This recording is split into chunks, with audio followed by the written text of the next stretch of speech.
pimps in all of London town. He prided himself greatly on his etiquette and grace, and never let a single hair get shifted out of place. One sunny Tuesday afternoon, he went to get some tea and sat beneath the awning of a trendy bistro C. He ordered scones and clotted cream and Earl Grey in a cup, and waited with a stately posture, strictly looking up. But fate had plans to compromise his very rigid stance by throwing a banana peel right in his path of chance. A passing clown named Barnaby had dropped it on the floor right as the clumsy waiter emerged blinking through the door. Sir Reginald stood up to stretch and took a fatal pace. Before he knew what happened, he was flying into space. His polished loafers lost their grip, his arms began to flail. He looked exactly like a ship caught in a sudden gale. He did a mid-air somersault, a truly shocking sight, and landed in a potted palm with all his formal might.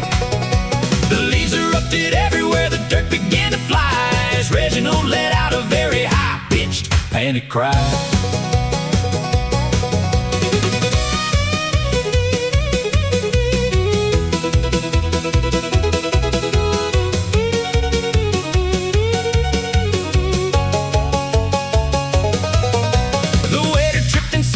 And sent the teapot high. It turned a graceful circle in the bright and sunny sky. The scalding tea rained down upon a sleeping bulldog's head, who leaped up with a ferocious bark to wake the very dead. The bulldog chased a tabby cat that sat upon a wall. The tabby cat jumped on a mime who started in default. The mime collided with a man who held a giant crate of freshly baked blueberry pies, a grim and messy fate.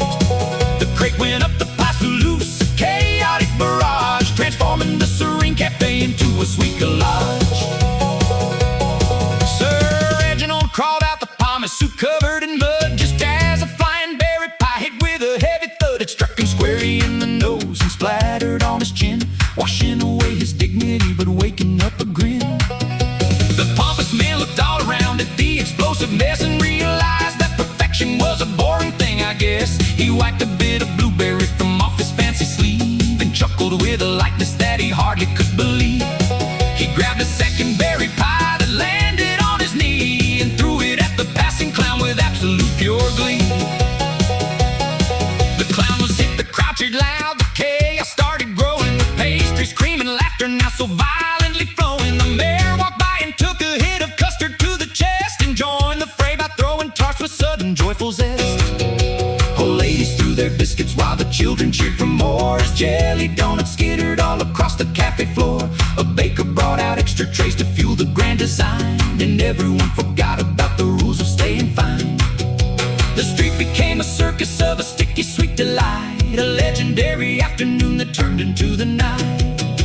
The battle ended only when the bakery ran dry, and not a soul was left without a remnant of a pie. Sir Reginald stood proudly with a crust upon his head, a happier and looser man than when he left his bed. He shook the hand of Barnaby, the clumsy dropping clown, and laughed until the final sun had sunk beneath the town.